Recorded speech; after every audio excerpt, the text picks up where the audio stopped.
చూస్తున్నాం తూర్పుగోదావరి జిల్లా రాజానగర్లో ఒక విషాదం చోటు చేసుకుంది. 19 ఏళ్ల అమ్మాయి బీటెక్ మొదటి సంవత్సరం చదువుతోంది. తను రాసినటువంటి బీటెక్ ఫస్ట్ సెమిస్టర్ ఎగ్జామ్స్ లో ఏదో 4 సబ్జెక్టులు తప్పింది అనేటువంటి కారణంతో బలవన్మరణానికి పాల్పడి మరణించినట్టుగా తెలుస్తోంది. డీటెయిల్స్ లోకి వెళ్తే గైట్ ఇంజనీరింగ్ కాలేజీలో బీటెక్ చదువుతున్నటువంటి ఆ విద్యార్థిని బలవన్మరణానికి పాల్పడింది. హాస్టల్లో ఉరివేసుకొని చనిపోయినట్టుగా తెలుస్తోంది. ఇక హాస్టల్లో బట్టలు ఆరవేయడం కోసం ఉపయోగించినటువంటి హ్యాంగర్స్ కి చున్నీతో ఉరివేసుకొని బలవన్మరణానికి పాల్పడింది. అయితే మానసిక క్షోభకు గురవుతున్నట్టుగా ఒక లేఖ కూడా రాసుకొచ్చింది. ఇంజనీరింగ్ మొదటి సంవత్సరం చదువుతున్నటువంటి ప్రగతి అనేటువంటి ఇక్కడ కనిపించే ఈ విద్యార్థిని, ఇక్కడ చూడండి, ప్రగతి అనేటువంటి ఈ విద్యార్థిని హాస్టల్ గదిలో బట్టలు ఆరేసుకోవడం కోసం ఉన్నటువంటి ఆ హ్యాంగర్స్ కి చున్నీతో ఉరివేసుకొని బలవన్మరణానికి పాల్పడింది. అయితే సెమిస్టర్ పరీక్షలో 4 సబ్జెక్టులు ఫెయిల్ అవడం కారణంగానే తను బలవన్మరణానికి పాల్పడ్డట్టుగా తెలుస్తోంది. సో ఒకసారి లేఖ చూద్దాం. ఆ లేఖలో కూడా చాలా తన ఎమోషన్ని, తనకున్నటువంటి బాధని, ఆవేదనని పంచుకునే ప్రయత్నం చేసింది. నాన్న, నన్ను క్షమించండి. నాకు ఎందుకో తెలీదు 2 వీక్స్ నుంచి లోన్లీగా ఉండాలి అని అనిపిస్తోంది. ఇది రాస్తున్నప్పుడు కూడా తలంతా భారంగా, నాకు చాలా ఏడుపు వస్తుంది. ఏం చేస్తున్నానో కూడా అర్థం కావడం లేదు. ఏదన్నా బాధ ఉన్నా కూడా అమ్మకి చెప్పేదాన్ని. నా బాధ నాకే తెలియదు. అసలు నాకు ఏం అర్థం కావట్లేదు నాన్న. నన్ను నువ్వు చాలా బాగా చూసుకున్నావు. Thank you so much. అమ్మ, నాన్నని బాగా చూసుకో. నువ్వు జాగ్రత్తగా ఉండు. నేను చనిపోయినా అసలు బాధపడకండి. మీరు అసలు ఏడవద్దు. అక్క, నీకు త్వరగా జాబ్ రావాలి, లైఫ్లో సెటిల్ అవ్వాలని కోరుకుంటున్నాను. నువ్వు నా మాట నెరవేరుస్తావని కోరుకుంటున్నా. నేను మిమ్మల్ని చాలా మిస్ అవుతా, కానీ నేను మిమ్మల్ని చూస్తూనే ఉంటా. ఫ్రైడే పెద్దనాన్న రామ్మా అని కూర్చో అనగానే చాలా ఏడుపు వచ్చింది. చాలా రోజుల తర్వాత అందరూ కలుసుకున్నారు కదా, మీరు అందరూ కలిసే ఉండండి. పెద్దనాన్న, పెద్దమ్మ అందరూ బాగుండండి. అన్న, నువ్వు నన్ను చాలా బాగా చూసుకున్నావు. థ్యాంక్ యూ అమ్మ అని చెప్పేది మెన్షన్. ఇక్కడంతా కూడా ఒక రకంగా ఈ లేఖ చదివిన తర్వాత మీకేమనిపించిందో కామెంట్ చేయండి. నాకు అనిపించింది మాత్రం, it's truly my personal opinion, తను ఒక ఇమ్మెచ్యూర్గా ప్రవర్తించింది అనిపించింది. ఎందుకంటున్నాను, ఇక్కడ పాపం చనిపోయిన అమ్మాయి గురించి రకంగా మాట్లాడడం తప్పేమో బహుశా, కానీ తను ఏం చేయాలనుకుందో తను ఒక ఎమోషన్ గురైపోయింది. తనకు ఏం చేయాలో అర్థం కాని స్థితిలో, సిచ్యువేషన్లో ఎవరు ఏమనుకుంటారో అనేటువంటి ఒక బాధ, ఆవేదన తనలో కనిపించింది. సో తనపైన క్లారిటీ లేదనేది మాత్రం దీంట్లో అర్థమవుతోంది. ఏం చేస్తున్నానో, ఏం చెప్తున్నానో అర్థం కావడం లేదు. ఈ సిచ్యువేషన్లో కూడా తల మొత్తం కూడా బరువుగా అయిపోయింది. నాకు ఏం చేస్తున్నానో కూడా అర్థం కావడం లేదు అని అంటే తను సంథింగ్ ఏదో ఎమోషనల్గా ఒక దగ్గర స్ట్రక్ అయిపోయింది. తను బ్లాక్అవుట్ అయిపోయింది అనేది మాత్రం అర్థమవుతోంది. మరి ఆ అమ్మాయి ఇంతలా దారుణంగా హాస్టల్ గదిలో బలవన్మరణానికి పాల్పడడం గల కారణం కేవలం ఒక సబ్జెక్ట్లో ఫెయిల్ అవ్వడమే కారణంగా ఉంటుందని అంటే కనుక డెఫినెట్గా ఆ సబ్జెక్ట్లో ఫెయిల్ అవ్వడం వెనక ప్రిన్సిపాల్ కానీ, లేకపోతే సంబంధిత స్కూల్ ఫ్యాకల్టీ కానివ్వండి, తోటి విద్యార్థులు కానివ్వండి, పేరెంట్స్ ఎవరైనా ఏమైనా అంటారేమో అన్నటువంటి ఒక ఆందోళన మదన పడిపోయే రకంగా చేసిందా. కంప్లీట్గా తనకు బ్లాక్అవుట్ అయిపోయింది. తను ఏం చేయాలో తోచక, దిక్కుతోచని స్థితిలో లోన్లీగా ఫీల్ అయిపోయి తను మాత్రం కంప్లీట్గా ఈ డిసిషన్ తీసుకున్నట్టుగా అర్థమవుతోంది. ఈ లేఖలో కూడా తనేదో మిస్ మ్యాచ్గా, ఇమ్మెచ్యూర్గా, క్లారిటీ లేకుండా తను ఈ రకంగా ఇబ్బంది పడుతున్నాను అనేది కూడా తనకు క్లారిటీ లేకుండా తను బాధపడుతున్నాను అనేది మాత్రం అర్థమవుతోంది. సో 19 ఏళ్ళ ఆ విద్యార్థిని చూడండి, ప్రగతి అనే అమ్మాయి చూడడానికైనా చక్కగా ఉంది.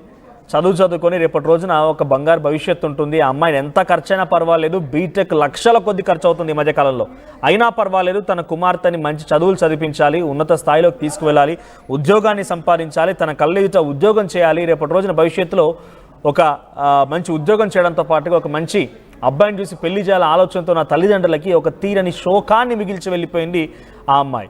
సో ప్రజెంట్ దీనికి సంబంధించి మనం ఆ తల్లిదండ్రులు ఏంటి, రైట్, తల్లిదండ్రులు తన సోదరి గురించి కూడా ఇక్కడ రాసుకొచ్చింది, తొందరగా నీకు జాబ్ రావాలని చెప్పి కూడా. సో ప్రజెంట్ ఈ మరణ వార్త విన్న తర్వాత ఆ తల్లిదండ్రుల గుండెలు పగిలేలా రోధించి ఉంటారు, కన్నీరు మున్నీరుగా విలపించి ఉంటారు. ఎందుకంటే చేతికి అందొచ్చిన అమ్మాయి రేపటి రోజున చదువుకున్న తర్వాత మంచి భవిష్యత్తు ఉంటుందని, బంగారు భవిష్యత్తు ఉంటుందనే కదా రెక్కల కష్టం చేసి మొత్తం కూడా అమ్మాయి పైన ఖర్చు పెడుతున్నారు. కానీ ఆ అమ్మాయి ఇక్కడ ఈ లేఖ చూసినా, లేకపోతే అమ్మాయి రాసినటువంటి విధానం చూసినా కూడా బ్లాక్అవుట్ అయిపోయింది. ఏం చేయాలో తోచక ఎవరు తనని కన్సల్ట్ అవ్వలేదో లేకపోతే ఏం జరిగిందో తెలియదు, కానీ తను మాత్రం కంప్లీట్గా ఇట్స్ ట్రూలీ ఇమ్మెచ్యూర్గా తను ఒక బ్లాక్అవుట్ అయిపోయిన సిచ్యువేషన్, లోన్లీ ఫీల్ అయిన సిచ్యువేషన్లో ఇదంతా రాసినట్టుగా అర్థమవుతుంది. సో దై రిక్వెస్ట్, ఇటువంటి సిచ్యువేషన్లో చాలామంది సైకలాజికల్ ఎక్స్పర్ట్స్ కానివ్వండి, పేరెంటల్ ఎక్స్పర్ట్స్తో మాట్లాడినప్పుడు కూడా మీ పిల్లలతో దయచేసి మాట్లాడండి ఫోర్స్ఫుల్గా. ఇప్పుడు ఇంటర్మీడియట్ కంప్లీట్ అయిపోయింది, బీటెక్ స్టార్ట్ అవుతున్నాయి, ఎంసెట్ మొన్ననే అయిపోయింది, దానికి రిజల్ట్స్ వస్తున్నాయి, నిన్న జేఈ అడ్వాన్స్ రిజల్ట్స్ వచ్చాయి. ఫోర్స్ఫుల్గా వాళ్ళు నిర్ణయం అడగారు, మీరు నా కొడుకు ఇంజనీర్ కావాలంతే, ఇది ఫిక్స్ అయిపోతారు. వాడు ఇంజనీర్ కానివ్వండి, చచ్చిపోనివ్వండి, వాడు ఇంజనీర్ కావాలంతే. ఇక వానికి చదువు ఇష్టం ఉందా లేదా, వాడు చదవగలుగుతాడా లేదా, వాని ఇంట్రెస్ట్ ఏంటి, ఏం పట్టించుకోరు. వాళ్ళకి కావాల్సింది ఒకటే, పేరెంట్స్ కావాల్సింది నా కొడుకు ఇంజనీర్ కావాలంటే లక్షల రూపాయల డబ్బులు వాళ్ళ దగ్గర ఉన్నా లేకపోయినా ఉన్నది మొత్తం కూడబెట్టేసి అమ్ముకొచ్చి ఆ కొడుకు మీద ఇన్వెస్ట్ చేస్తూ ఉంటారు. వాడు ఆఖరికి వస్తే ఇంజనీర్ కాలేక, చెప్పుకోలేక, మీకు బాధ పంచుకోలేక ఇటువంటి దారుణాలకు పాల్పడుతూ ఉంటారు. సో మీ పిల్లలపైన దయచేసి ఒకసారి ఆలోచించండి. ఒకసారి ఈ ఘటనలో ప్రగతి తల్లిదండ్రులు ఏం చెప్పారో చూద్దాం.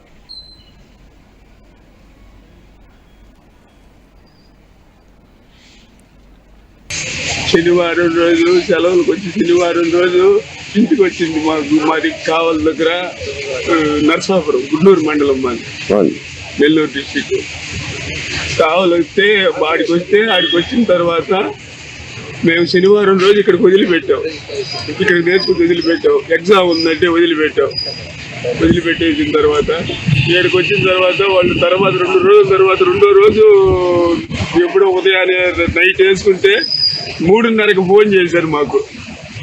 నైట్ వేసుకున్నది నైట్ ఉరి కూడా వేసుకున్నది అనుకోండి, వాళ్ళు చెప్పినట్టు కూడా విన్నామండి. వాళ్ళు ఉరి మామూలు ఉరి కూడా ఏ రూట్లో ఎట్లా వేసుకున్నదో తెలుసా? వేసింది ఒక యాంగర్, మనం సట్లు తగిలిస్తాం చూడు, యాంగర్ కాళ్ళు ఇస్తున్నాయండి, కాళ్ళు ఇదిగో కాళ్ళు ఇట్ట ఆనిన తర్వాత యాంగర్కి తగిలిచ్చారండి.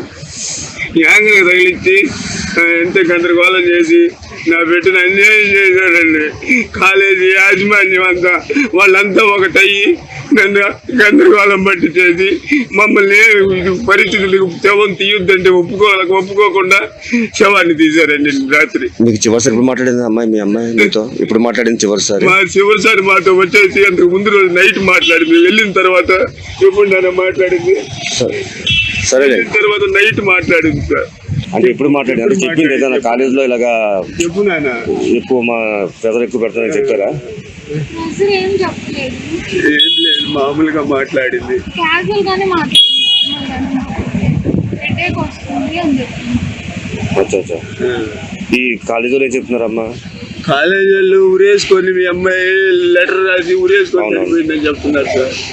కానీ ఉరేసుకొని చనిపోవడం అనేది కాదు సార్. అక్కడ దెబ్బలు కొట్టున్నారు, ఈ చేతికి దెబ్బలు తగిలి ఉంది, ఎన్ని దెబ్బలు. సరే, బిడ్డని ఊరికి యాంగర్కి తగిలిచ్చి ఊరేసుకుందని చెప్పారు సార్. కింద కాళ్ళు ఆనుండి నా బిడ్డ పైన ఊరికి తగిలిచ్చింది. శనివారం నీరు మున్నీరుగా విలపిస్తున్నారనేది. చేతికి అందొచ్చిన కుమార్తె రెక్కల కష్టం చేసి ఎన్ని లక్షలైనా పర్వాలేదు, ఆ అమ్మాయిని చదివించాలి, ఉద్యోగంలో చేర్పించాలి, మంచి ఉద్యోగం చేయాలి, తనకి మంచి పేరు తీసుకురావాలని ఒక ఆలోచనతో ఉన్నాడు. ఇక లెటర్ ప్రకారంగా చూస్తూ ఉంటే తనకి మరొక అక్క కూడా ఉంది, 2 అమ్మాయిలు 2 ఆడపిల్లలు, అయినా కూడా ధైర్యంగా వాళ్ళని చదివించాలని ఒక లక్ష్యంతోనే తండ్రి ముందుకెళ్తుంటే అర్థమవుతోంది. ఇక్కడ తండ్రి మాటలో ఇంకో మాట వినబడుతుంది ఏంటంటే, కాలేజీ యాజమాన్యమే తనని హతమార్చి రకంగా ప్లాన్ చేశారనేది కూడా తండ్రి వర్షన్కి వినపడుతుంది. ఇదేమైనా రిక్వెస్ట్ ఎవ్రీవన్, మరొకసారి చెప్తున్నాను, మీ పిల్లలు 10th అయిపోగానే ఇంటర్మీడియట్ తీసుకోవాలి, ఇంటర్మీడియట్లో ఎంపీసీ తీసుకోవాలి, ఆ తర్వాత అయిపోగానే ఇంజనీరింగ్ జాయిన్ కావాలి, లేకపోతే ఐఐటి కోసం వేరే ఐఐటి